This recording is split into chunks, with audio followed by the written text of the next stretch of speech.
I forgot how to do Okay. this. Anybody? Bueller? That was easy. Hey, All I'll right. ask one.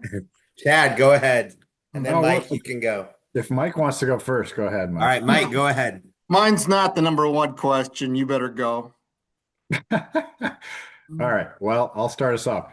Uh, I'm curious about your usage or your philosophy on using timeouts. So far, it's been really interesting to watch, and I'm curious if it changes if you expect it to be a close game late.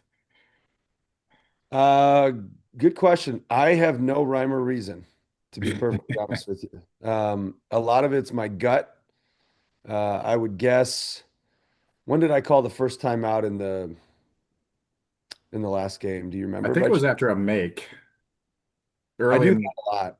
I do that a lot. Yeah, what's Uh, your thinking there? What's the thinking on? It's I just don't know, it just feels good, I think. okay. Sometimes it's like, um, maybe the other team was on a run and I want something positive coming into the timeout rather than those timeouts where the other team's on a run and you call it and then they're all cheering in the huddles. It's like, no, I just hit a three and then I call a timeout. So we get a cheer. Um, and then maybe guys are tired. Could be that sometimes. Could be that there's like an adjustment that could cause a run. Like maybe like I see, okay, they did something.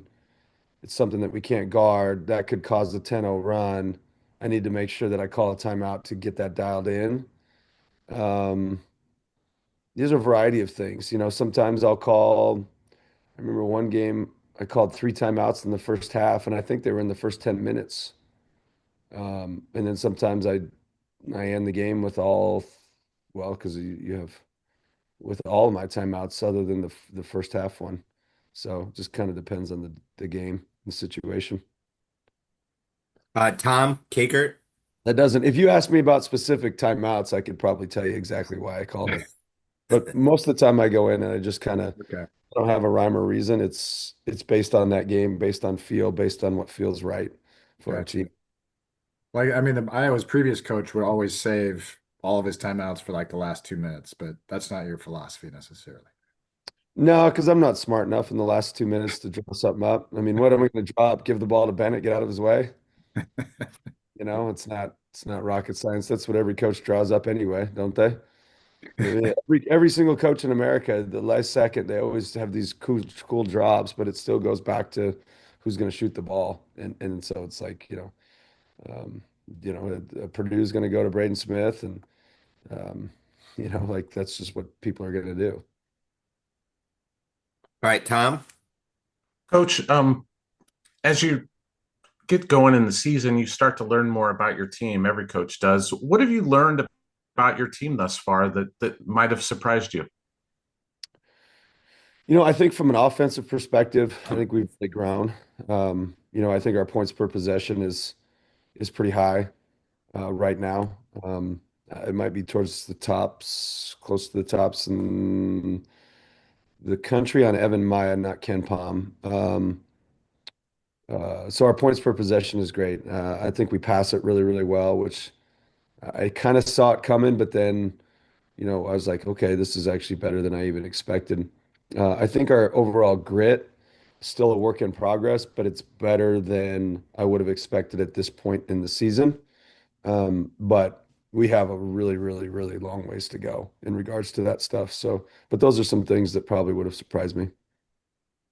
Tyler Tashman. Hey, Ben, I want to ask about a sequence in the first half against Xavier. You guys went like horns, 5 possessions in a row with some flares and slips, and then with the chin. Like, can you just walk through sort of like your thought process behind just kind of that sequence? Oof. If it was off the record, I'd detail it out for you.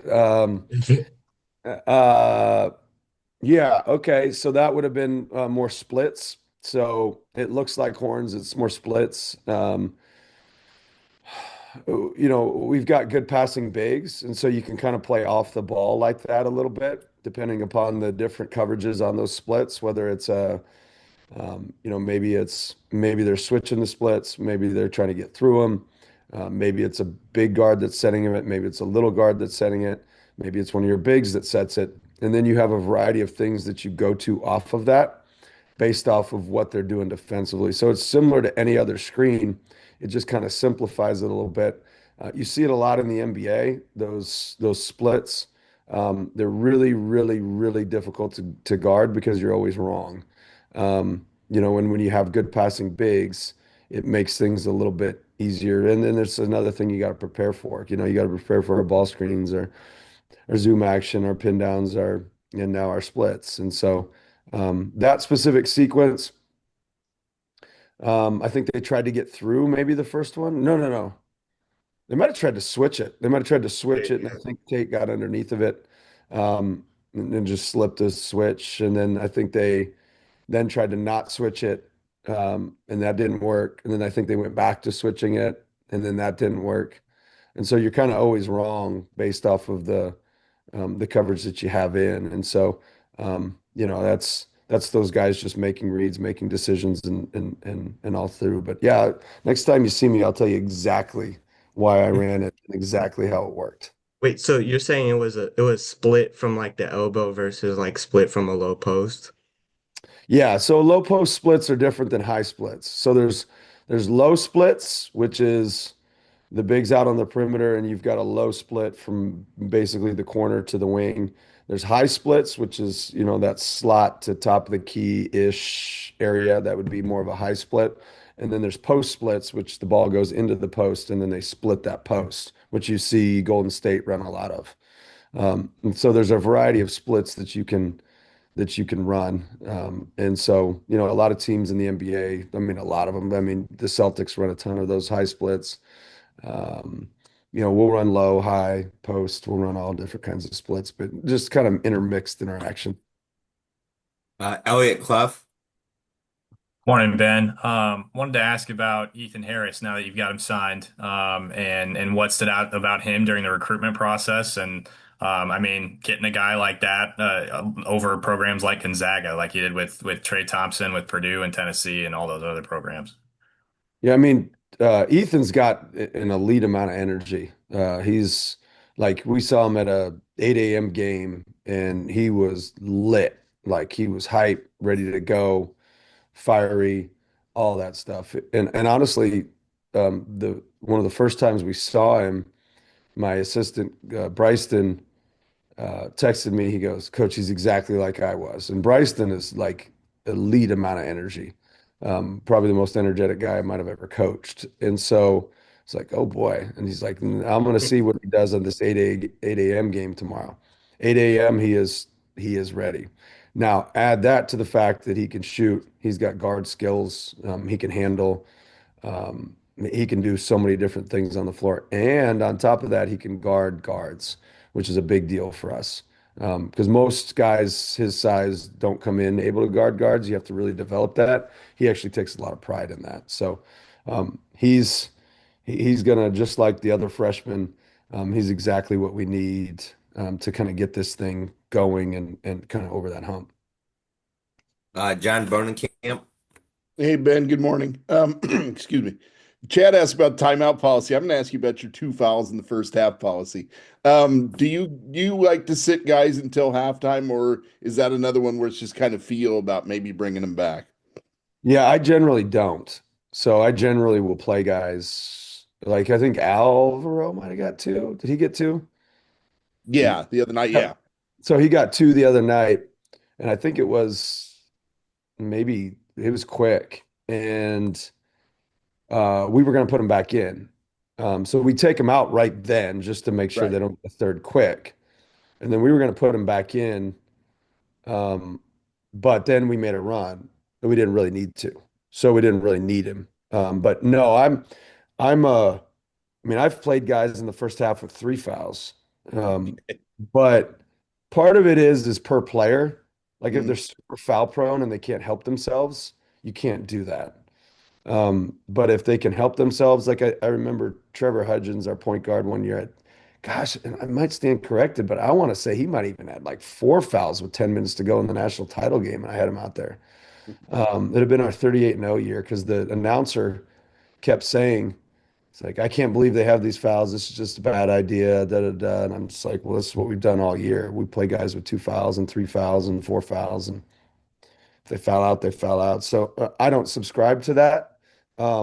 But with that specific case, we didn't need to put him back in because we were on a run.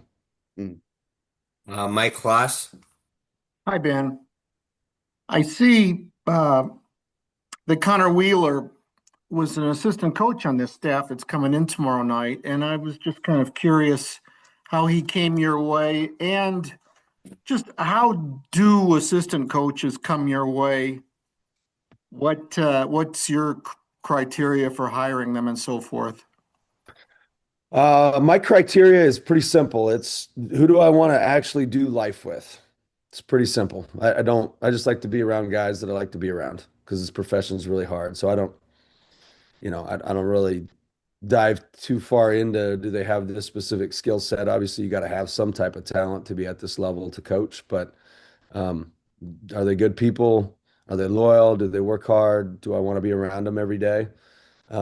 Specific to Connor, he's one of the few kind of outside of who I know guys that I hired, and it took me a while to get there. I actually, I had a series of probably 3 or 4 at Drake that I was looking at, and it was my last hire.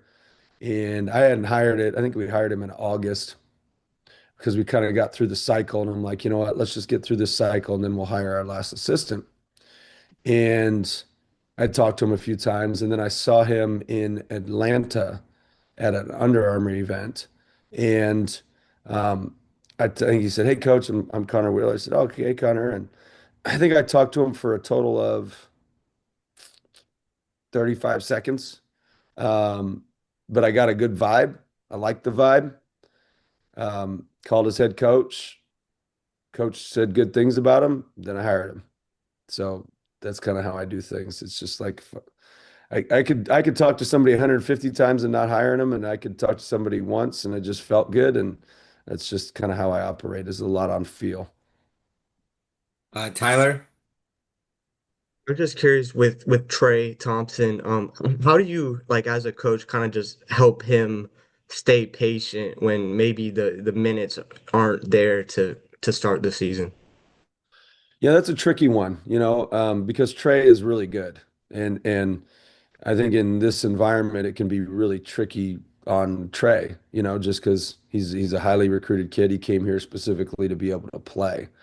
And sometimes kids develop quicker in regards to the system than others do. And that doesn't mean, I had a guy, well, Bennett Search, for instance, was second team all conference at Division II, and now he's projected in that, top 15, top 20, top 10 draft in the NBA. So some guys develop a little bit quicker, some guys develop a little bit slower, and a lot of it's more system. And he didn't have a summer. We do have to remember that. So, he's got a great attitude. He's got a great personality. He's going to be one that will really help, like I said, at the initial time, just because of his personality so good, really help us get going and win and build this thing the right way. Um, Talking to him, he's just, whatever the team needs. That's kind of how he is. He's just, if this is the path that I got to take, then this is the path that I've got to take. Do I think that any competitor is happy? Uh, I hope they're not totally happy. Like I always like if you're not playing the amount of minutes you want to play, you should still cheer for your teammates, and you want your teammates to do. You shouldn't pout. You should fight and compete, and that's what he does, and that's who he is, and that's what he's going to continue to do. Elliot. When you're looking at SEMO, Ben, what kind of challenges do they present? What do you see over these first few games? A lot of challenges. I mean, they borderline had Mizzou beat, and Mizzou then turned around and beat Minnesota by 25. So they're good. I mean, they've got a lot of returners. Offensively, they're fantastic. They're pretty unique because they play with so much freedom. They play fast. They'll turn you over a bunch. They're they're good. They'll be, if they're not the best team that we've played in regards to some of the mid majors, they're right there. They're pretty good. All right, final question, Coach. Tom Kakert. And you mentioned earlier looking at like Ken Palm and Evan Mia and that. What do you look for on those stats? And when did you come to kind of embrace looking at some of those, the data that they provide? Yeah, I don't really, honestly, I'm probably the least amount of stat guy there is. I passively pay attention to make sure that we're on track. But I don't work like what a lot of coaches do is they'll work from the stats backwards essentially, and they'll try to create a result that they don't have control over. So it's like, okay, I've got to shoot 45 threes, or I've got to shoot 23 threes. I've got to shoot. What if the game doesn't dictate that? Um, your objective is to win the game, and then we look at the stats after, and it's like, okay, does that match what we're trying to get to? So I don't necessarily look at, I'd say the stats that I would pay attention to would points per possession. Um, and analytically, I think we're off the charts. Outside of Bennett, we don't shoot mid-range. Bennett will shoot some of those little bump fades and stuff like that. That'll be that. And, um, but I don't work from a statistics standpoint. I would say the only thing is like in recruiting, people say that we played slow at Drake.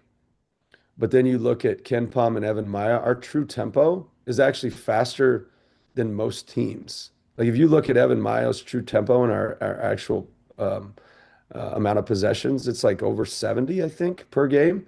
But then you go to Ken Palm and it's different. And because he adds in like, different factors that I have no idea what he's adding in. But if you look at true tempo from this season, we're faster than a lot of teams that you would say, oh, that team plays really fast. I think we were tied with Creighton, who you would say, oh, they play super fast. It's like both of them are at 70 possessions a game. Why is one faster than the other? I don't quite get that. So I don't know. I don't know if that answers your question. I did have a coach.